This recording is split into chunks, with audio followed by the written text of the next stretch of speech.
Hello everybody and welcome to my channel. Today I'm going to be talking about what I've been up to lately.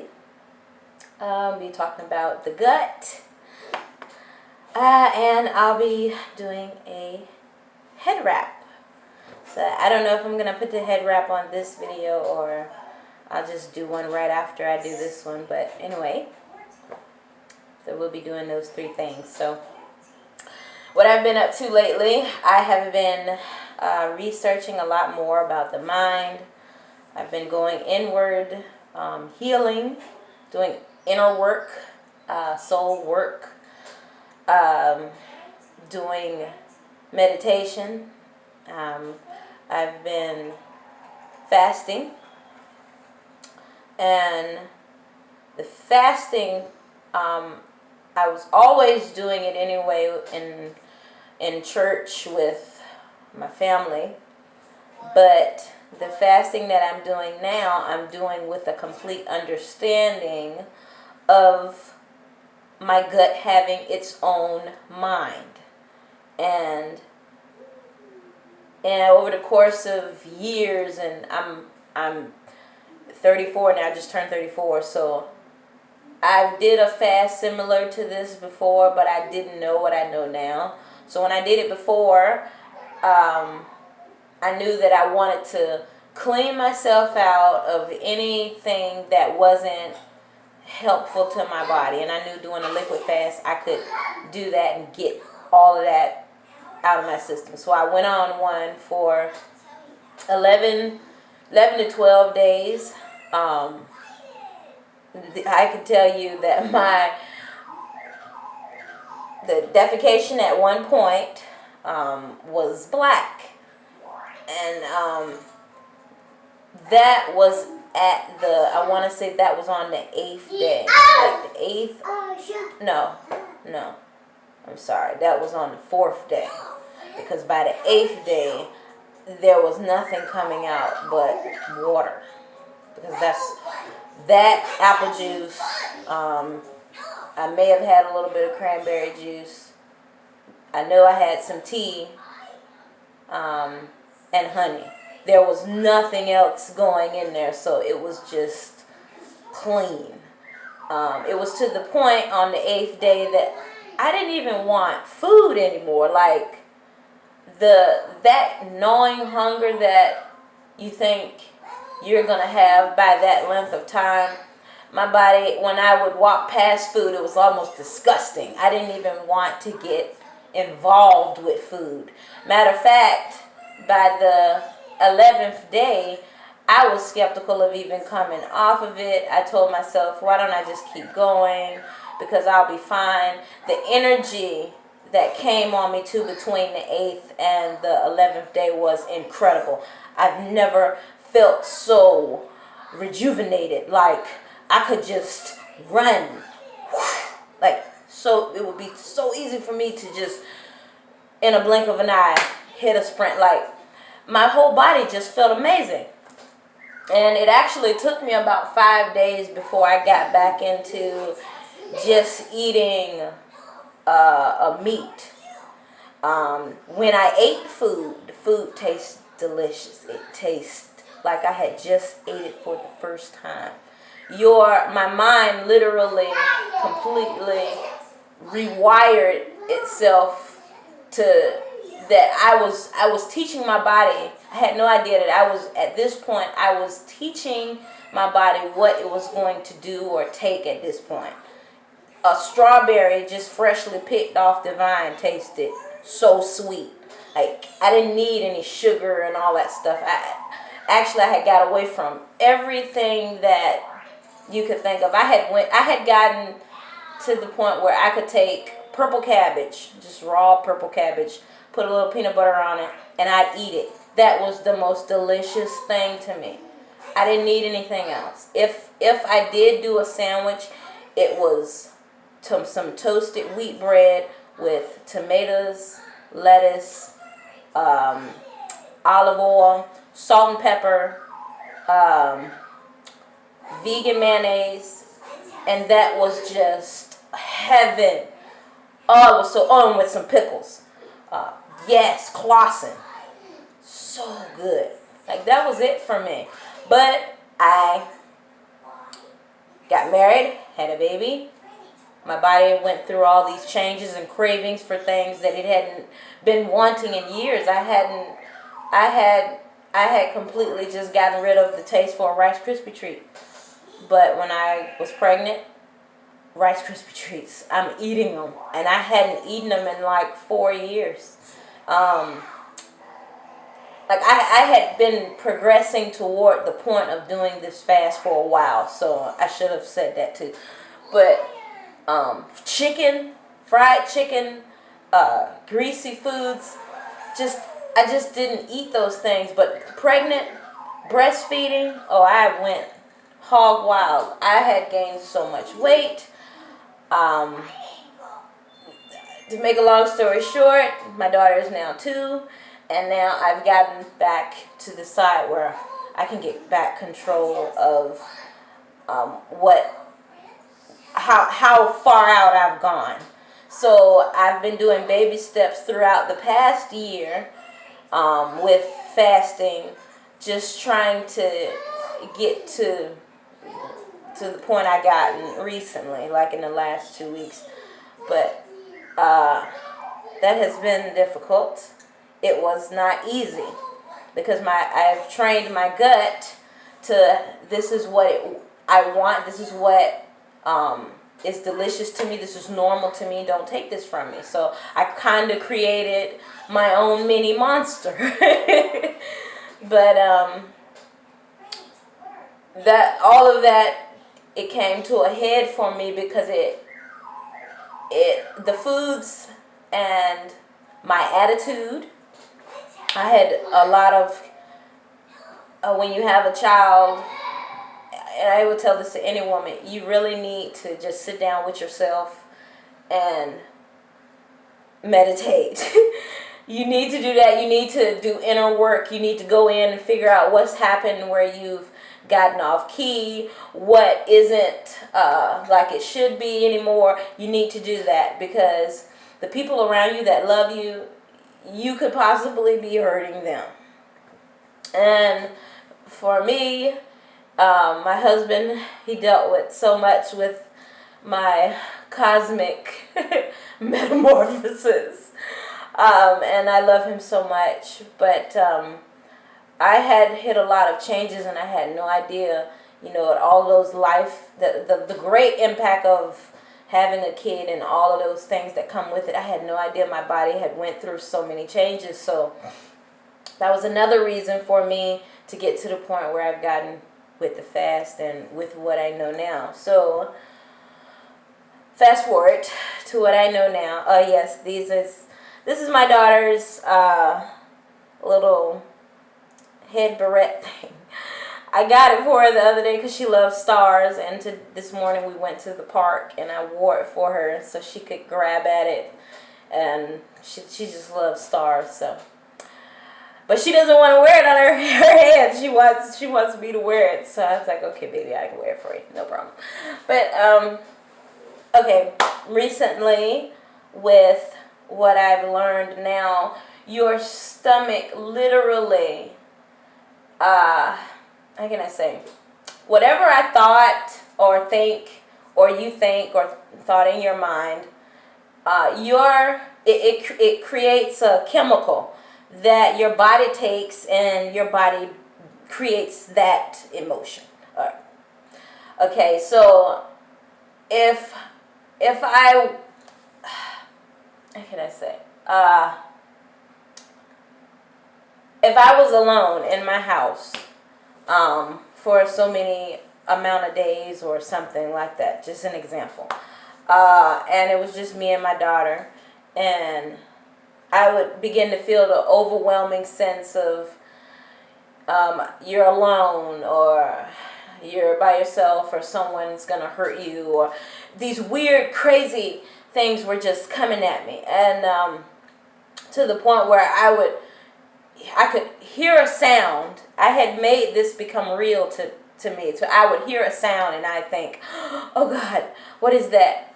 But I was creating it every time I thought about the back door or a dark space. And I had no idea where these things were coming from. These particular fears that were just crazy, out of control fears, were coming from. Oh, don't look over there, or what is that? Craziness. And that can have a lot to do with relationships and all of that stuff, but I'm not talking about any of that right now. I'm just talking about because that's literally a title for or a subject for another day. So I'm just going to kind of stay in this little area. But these crazy fears are just constant worry, constant cycle of worry. And I began to ask God and meditate more and read more, studying. And for me, when I did reflection, I'm like, now every time I've said I'm going on a fast tomorrow, this could have been 6 months ago, whatever, I'm going on a fast tomorrow, immediately a thought would come in my head, you don't really need to do that. You can do it another day, or tomorrow would actually get here, and then my mind all of a sudden this thought just, you don't really need to do that. You don't feel like that. What was happening was my mind had already made a plan, which my body was not trying to attend to this plan. It had no reason to want to attend to it, because I was telling it, we are changing schedule. You will no longer run the show. There's going to be no more of this this crazy panicky Kim going on here. We're going to get some control back. And that's what I was saying to it, and when I said we're going on this fast. So all this crazy stuff would come up. Now, at first it starts off subtle, because your stomach or your other mind doesn't want you to know that you're actually changing the program inside. So it's not going to say, hey, you're rewiring cells here to better work for you. Did you know that? Did you know that by doing this, you're taking your foot off the gas pedal and you're putting it on a brake, and you're allowing the rest of your body to come back together, to heal faster, to all of this? No, it's not going to tell you that. It's going to say, I could really go for some chicken right now. Or, oh, God, that steak looks so good. Taste that. Bite this. Don't you want that? And then when you don't listen to that, because I got to the point where, like, no, we're not doing that. Then it was like, oh, but you're too tired to do that today. You don't have to do it today. Let's do it tomorrow. I know. Let's only eat this. And we don't have to eat that. That was as it started getting, my mind was starting to win. So the stomach went from trying to guilt trip me to, can we just have something? I don't care what it is at this point. Anything, chewing gum, anything to mimic the chewing. I don't care what it is. This is how you know that you're winning in the battle of the mind. You are taking this gut, which has put itself on the throne of your mind. You're taking back that and putting God back there, where the Most High is supposed to be. Two rulers cannot rule. The stomach and the mind can't do it. No. So you have to bring your body into subjection. So literally each day I'm going. Now some days, of course, I gave in. But I was like, you know what? Tomorrow I'm going to do better tomorrow. So if I slipped up and I ate a chip or a cookie, or I know one day I went so far, I fried 2 pieces of chicken and a piece of fish. And I was like, God, please help me, because this is ridiculous. I sat down to eat it knowing I have been on this fast for a good portion of 2 weeks. And as I ate it, I threw it up. I threw all of it up. It was like my body completely rejected it. Like, you know we're not supposed to be doing this. Like, my mind was like, you know we're not supposed to. I'm like, you're right, but it just tastes so good. And then it was lesser than it tastes so good. Now it's, I really didn't have to do that. You're kind of right about that. But God had to help me. The angels had to come in and give me the strength to say, okay, this is, because I had gotten addicted to anything that was fried. So here I go today, hitting 2 weeks, and I said, I'm going to treat myself. I fasted during the lunar, up to the lunar eclipse. And I was like, I'm just going to get some chicken and I'm going to sit down and eat it. And I ate it, and it was all delicious, and then it was disgusting. My stomach immediately threw it back up again. It was like, I don't want that. Now my mind is saying, I didn't even have to do this. I don't even want this. My body is saying, just give me some water. I'm okay with that. Just give me some water. But my head thinking, hey, you know what, I did pretty good. Not that my mind was saying, hey, go get some chicken. I was just thinking, like, for me, just, I should reward myself for getting this far on my journey.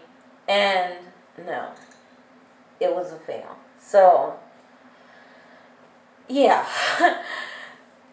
At this point in my fast, because even though I came in off at 8, threw all of that stuff up. I've been drinking water nonstop since I ate that chicken to get it out of me, because my body is like, it's at that point where it's like, okay, is this where you want us to go again with eating this, or how what's your approach with it?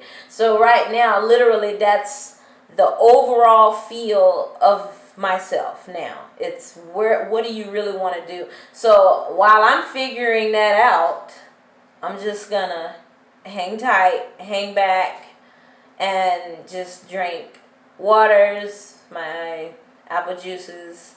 I'm just gonna do that because I don't want to rush into eating some more food just because that is delicious, and then I just puke it up again, because that's no. But all of this, just trying to really explain the side of fasting, that I've never heard anybody really break it down like that. As you keep going, the mindset, you're gonna still get a signal here and there saying, hey, get some chicken, get this, get that, because your brain still remembers what it tastes like. You still have an idea somewhere in your mind what an apple tastes like. You know exactly what orange, you know exactly what apple juice tastes like, but you have it in your mind somewhere, and your body is going to try to tempt you with that, knowing that, hey, we remember what that tastes like. We want that. But another reason why I stopped eating the meat is because I didn't want any other minds playing a role in what I was trying to accomplish. Trying to hear the Most High clearer, trying to understand where I am at, what am I needing to heal that hasn't healed. That's really why I took meat out, and I just kind of went liquid fruit, because at first it was just kind of, it was still a little bit of bread. At first I tried to wean myself into this, because I'm not telling anybody to jump up and do a liquid fast. I'm not telling anybody to do that. But for me, I weaned myself into it. I did cream of wheat. I ate strawberries, blueberries, very light like that, oranges, apples. And then by the third day, I was ready to just go into the fruit, which I did, and I went to making the smoothies. And then maybe 2 or 3 days after that, I got away from that and just went to just drinking. With that occasional, I slipped up, got some chips, or I would go back and get some cream of wheat, or something to that effect, or sitting frying a piece of chicken. Like I said, I tried it, didn't work, and I tried it again today. It didn't work, so I'm just gonna keep flushing. I'm gonna drink plenty. While I'm saying that, I'm drinking now. Drinking plenty of water to keep my thoughts clear, so that I can catch myself if it's something else that I need to work on. I have heard myself so much clearer now. Like when I do something, I can hear the voice say, "No, Kim," or "It's a better way." Like I can hear it. It's like, I'm not trying to look for it. It's loud. Like, what? Okay, you don't have to yell. Like, that's how I'm hearing it. And I like that. I need that. I'm able to catch things people say quicker. As they're talking, I know what the problem is. I know one night I was meditating and I heard a voice singing right over my shoulder. It was beautiful, and I was just listening to it like, wow, what a beautiful voice. Like I love meditating. I thought it would be like this weird thing, but it's not. I like it. But that's my bit on what I've been up to lately. For those of you that know me, know I've cut my hair. I cut my hair last March, and I cut it all the way down. Like, I had a little fade going, and it's then grew back quite a lot. It's a good amount of length there. I thought about locks and all of that, but I don't know yet. I don't know. I'm gonna see, because I really love my hair out. I do head wraps a lot when I'm not wearing it out. But head wrap. Okay. So I'm thinking I'm just gonna do it. The thing with me and the head wraps is I don't necessarily practice a pattern. I have a certain way that I do start it off, but after that, no. I don't really have a go at it. I just kind of do it, and I let it take whatever shape it's going to take, depending on my mood. So this is about 4 feet of material, and it's lapped over. I have no idea how much of that it is, because I just told the lady I wanted it 4 feet long. But anyway, okay, pull my shirt down and take off. My daughter calls it stars. All right. So here we go. And I usually I put my head maybe right about in there. So you're leaving about that much. So I'm starting here. And I leave that much. So my head's going to be right here. Okay. Alright. And I'm bringing this hand here in. And I'm bringing that other hand And I'm keeping it tight. You see the tension on my hands? I'm keeping it tight, and I just kind of lap that over. And now I got all of that just kind of hanging down. So that piece, I'm still holding it. I'm just wrapping that around so that it stays nice and tight and smooth around my face. And I'm just kind of wrapping that right there and locking it into place. Okay? Then you can bring it around. This is, so you just bring it around and just tuck those ends inside. And I have to look in my mirror so that I can see what I'm doing. Yep. And